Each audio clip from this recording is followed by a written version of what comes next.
about like Democrat institutionalism a little bit because Joe Biden the other day said this about Trump. This is pathetic, by the way. Dude, you lost because you were selfish and thought you could win another election, and you didn't give anybody any hope for anything else. The middle class built this country. Why didn't you treat them with the respect they deserved? And labor built the middle class. Look, it's not just his deliberate distortion and destruction of NATO and his choosing Putin as over American allies, or the fact that he's diminished our standing in the eyes of the world more than any president in history has.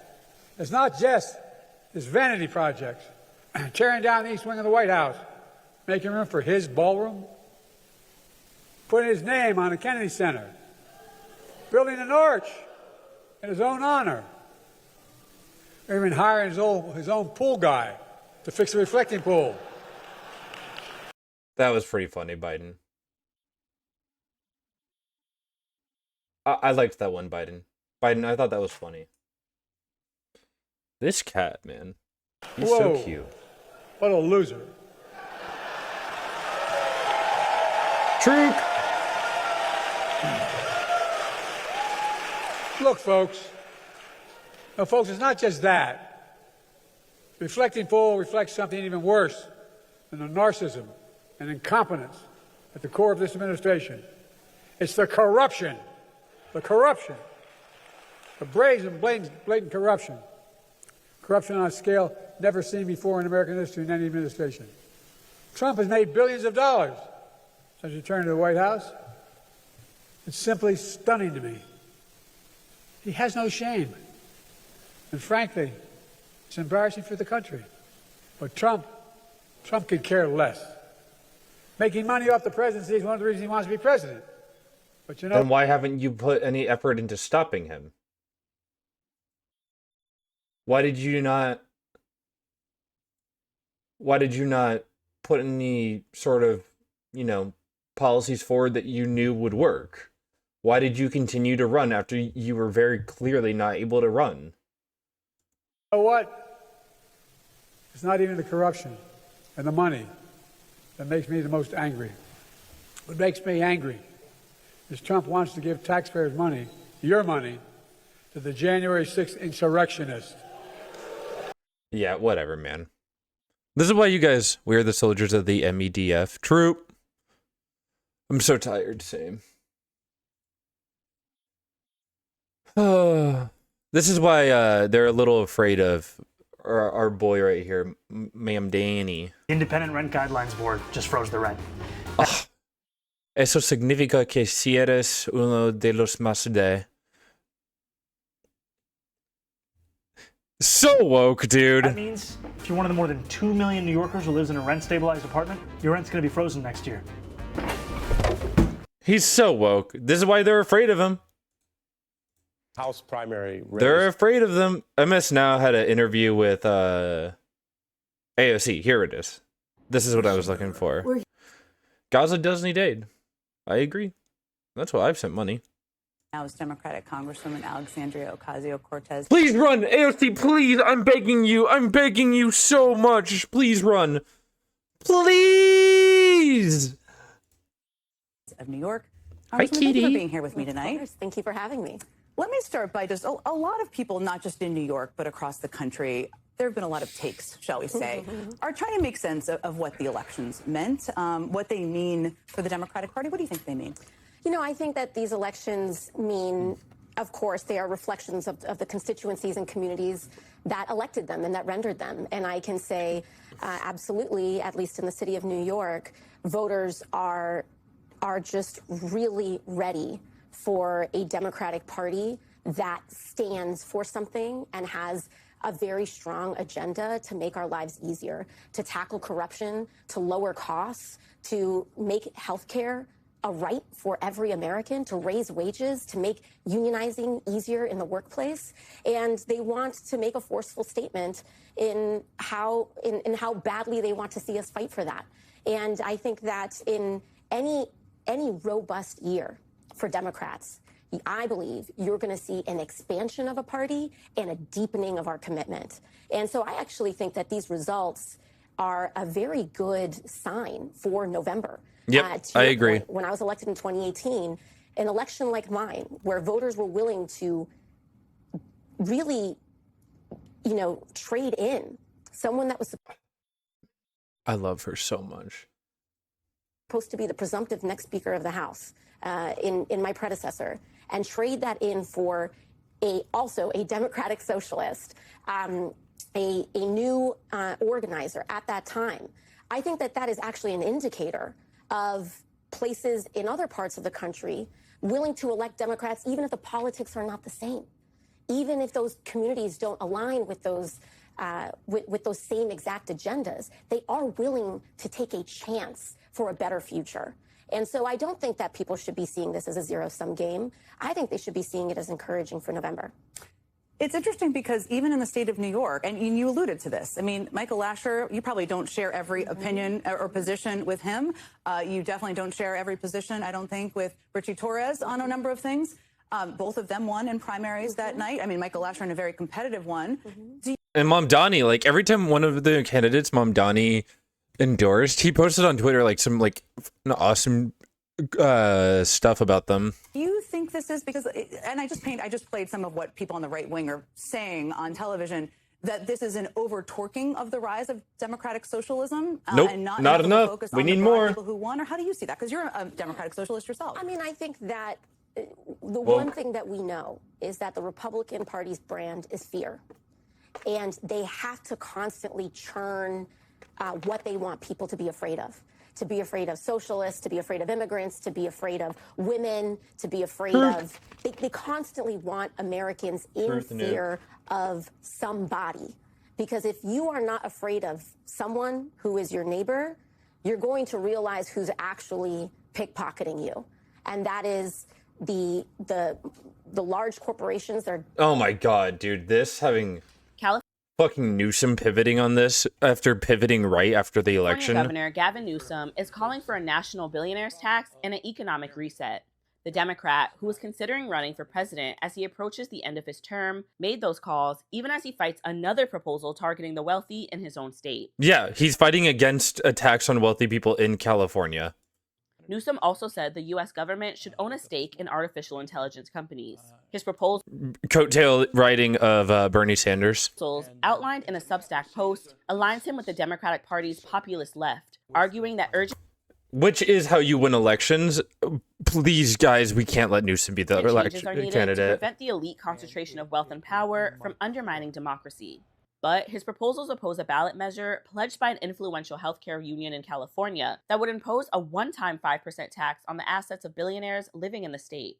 Newsom and many of the liberal interest groups that typically favor higher taxes fear that measure would drive billionaires out of California. No, they know it won't. They know objectively it won't. They know objectively it won't. It's time for a national billionaires tax and a new social contract. Think about this, just 10% of people in this country own 2/3 of the wealth. Yeah, and a lot of them pay you directly. A 30-year-old, for the first time in American history, is not doing better than his or her parents. That's a 5-alarm fire. American wages have stood still, and the costs across the spectrum, cost of living, have skyrocketed. Okay, here's the solution. If you're worried about people moving after you raise taxes, don't let them. Like, oh, you want to move? Okay, we'll penalize you for moving to... Like, if you're going to move to avoid taxes, we'll just write a law that penalizes you for it. If you move to avoid taxes, we tax you heavier and then you move. We just take a lot of your wealth. Instant system win. Is fundamentally broken. The federal tax code, the corporate tax code, and the inheritance tax code. Wealthy people contribute nothing to society. Be written for a different set of Americans. It's time for an economic reset, a true minimum tax on billionaires that, well, ensures the people at the very top pay at least the tax rate their own workers pay. We also should end this tax-free lifestyle loan. This is the gimmick that allows the ultra wealthy to borrow against their stock portfolios while Yep. He's bringing it up at least. reporting no taxable income. We also have to rewrite those inheritance rules so that the largest intergenerational wealth transfer in human history, estimated by, well, be $124 trillion that will be changing hands, doesn't lock in a permanent American aristocracy of inherited wealth. Time as well. Then why are you voting against this in California? Why are you voting against it, sir?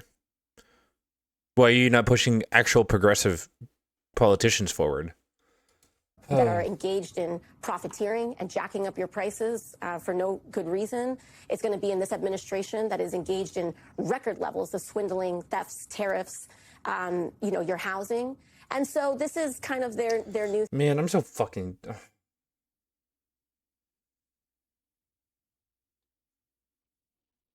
I'm so upset about Tom Steyer dropping out, but I understand why he did.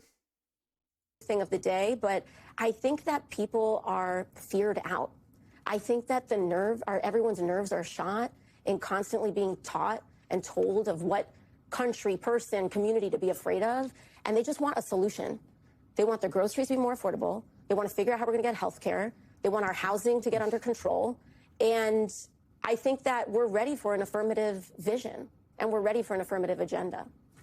You talked about this week kind of how the fear-mongering, you had deja vu, I think is how you described it. And you just alluded to that and what you just said now.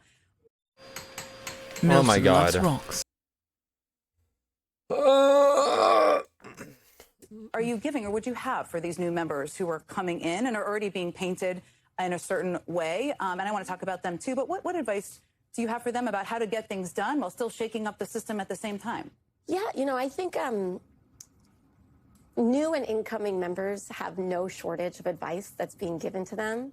Well, but you lived it. Yes, you lived it in a very different way. Yes, and I mean, I'll get to them, but I actually think the more important advice that I would give would be to my incumbent colleagues, which is you will create a self-fulfilling prophecy by deciding who these young women are before you've met them. And if you are already panicking and sending little messages in your group chats about how these people need to be reined in and tamped down and shown their place, you are creating the antagonistic dynamic that we do not need. Yeah, true. I literally could listen to her speak all day. Yes, the Iron Dome funding was disappointing. But again, at the end of the day, she's a genuine progressive. She's not a lying sack of shit like Newsom. She's not a failed corporate Democrat like Kamala Harris. She's not a pathetic old shit like goddamn what's his name, Biden. Like, she would actually bring progressive change. And her doing all this, like, it's looking pretty good. Please run AOC, please. These are two young, talented, intelligent women that got elected against all odds, against millions of dollars. Perhaps there is something we can learn from them. The correct lessons, which Democrats still haven't learned. The people chose them. And democracy and the Democratic Party is about what the people pick. It is not about any elected official or any leader, and I believe that. There are, and I want to ask you about this because I think they are being painted in a certain way. And Daria Liza, specifically, who is going to be a member of Congress, I think people should recognize. I do think the advancement of social media and technology did kind of led up to this at the end of the day, even though it also led to the increasing right polarization at the same time. The difference is that the right have always been planning this from the beginning, and the left gave up. Like, they dropped the socialist part of the Democrat socialist all a long time ago. They are going to win in these districts. She has said a couple of things, and I think for people who are watching right now, I just want to remind them of that. She attended a pro-Palestinian rally in Times Square the day after the Hamas attacked Israel. She said she was worried about an outsized reaction that cost thousands of people their lives. She has not backed away from attending that rally. She deleted a Twitter account that had a number of posts that called for the abolishment of police and prisons. According to CNN in 2021, this is what there's a reference to. She posted, "A world without borders, just like a world without prisons or police, is possible and necessary and the only moral way forward." She's Truk! again has said those posts don't reflect who she is today. You do not speak for her. You speak for yourself. And I know she's tried to distance herself. She's probably under a greater level of scrutiny she's ever been in her life. But does any of that give you pause? I think that, as you said, she has indicated that she has regret over the way that she issued those statements. And that was a smart way of responding to the question. That is not saying that, oh, I disagree with the statements. That's, oh, well, she regrets the way she phrased them. I genuinely believe that the gravity and the responsibility of this role has a way of... That's a great response. And I genuinely believe that we have to give people the opportunity to occupy their beliefs within the gravity of becoming a duly elected member of Congress. And I think that in the process of running for election, in the process of getting to know your constituents, it's very different than when you're only speaking as an activist or years ago or whatever that may be. But I think where we are right now is that the people of New York's 13th district have elected her. And she is responsible and has absolutely, I think, expressed a sense of responsibility in how she wants to lead. And so, again, I would say, I think it's important to not issue a verdict before these folks arrive. And, you know, I went through the same thing. I will never forget. I had this moment. There's, you know, everyone sees the floor of the United States House of Representatives on C-SPAN or whatever when we're casting our votes. But there are these little rooms attached to that floor, and it's known as a cloakroom. And in the cloakroom is where members can rest in between votes or if you need to get a snack or something. And they have televisions there. And I remember in my first term, I was sitting down on one of the couches, and there was this big television screen. And they were going on and on about, you know, the way that they were clipping something that I said out of context to look extreme and to look far more inflammatory than what it was, and most importantly, who I am. And I remember sitting next to a congressman, my colleague, a Democrat, sitting next to me on the same couch. And he was looking up at that television screen in disgust and just shaking his head. And I was sitting there right next to him. He had never once struck up a conversation with me, but he had made a judgment and determination of who I was. And it was incredibly dehumanizing. I was met... Yeah, I'm not surprised. Give us his name, though. ...with so much hostility and cruelty by the Democratic caucus when I was first elected. And I think that it created so much more antagonism than what was necessary in that time. And so I think that both ends of this relationship require work, right? Both ends require a stepping up and a certain magnanimity. Can you give us his name, though? What you want done. I'm an unabashed progressive, and I want to... Can I please know his name? Guarantee health care to every American. That's my agenda. That's why I'm in this business. And there are other Democrats that don't agree with me, and that's all right. They know what I'm after, and I know where they're at. But what I'm not going to do is allow my humanity to be erased, and I don't think that these newly elected officials should have theirs erased either. Love every moment that she speaks. I'm so happy progressivism is on the rise. I was hoping it would go on the rise here soon.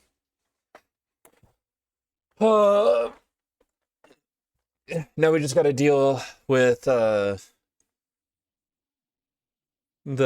increasing right-wing polarization, especially with young men. And the left cannot leave them in the dark. Well, Democrats. The left never really did, but Democrats definitely did. Woke one was bad.